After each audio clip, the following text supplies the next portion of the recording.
కీడు సంబంధమైన కళ వచ్చిందనుకో, ఒక చెడ్డ దర్శనం నీకు వచ్చిందనుకో, ఎవరికో ఏదో జరగబోతున్నట్టు నీ ఇంటి వారికి వచ్చిందనుకో, నువ్వు వెంటనే ఏం చేయాలి తెలుసా? మోకాళ్ళు వేయాలి. మోకాళ్ళు వేసి ప్రార్థన చేయాలి. ప్రభువా, ఇది నాకు నువ్వు చూపిస్తున్నావా, శత్రువు చూపిస్తున్నాడా? దయచేసి వాడు నన్ను మోసగించుకుంటున్నట్లు ఇదిగో నా కనబడ్డ శోధన నీ ముందుకు తెస్తున్నా. యేసు నామములో అది తొలగిపోవును గాక, ఆ కీడు తొలగిపోవును గాక, అదేవి జరగకుండును గాక.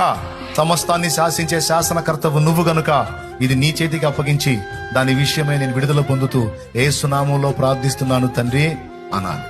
అని ఇక మళ్ళీ ఇంకొకరికి చెప్పకూడదు. దాన్ని ఇద్దరు ముగ్గురికి చెప్పావంటే ప్రార్థన చేసినా సరే నువ్వు దేవునికి ఇచ్చినట్టు కాదు, నీ జేబులోనే పెట్టుకున్నట్టు. దేవునికి ఇచ్చేసావనుకో ఇంకెవరికి చెప్పాల్సిన అవసరంలా. కొంతమంది దానికోసం ప్రార్థన చేసి కూడా నాకు అట్లొచ్చింది, నాకు ఇట్టొచ్చింది అని చెబుతా ఉంటారు. అని ప్రార్థన చేసి అప్పచెప్పావుగా ఇంకట్ట కాదు, వదిలేసేదాన్ని. వదలరు, దాన్ని పదే పదే చెప్తా ఉంటారు. అప్పుడేం జరుగుతుంది తెలుసా? నిజంగానే అయింది.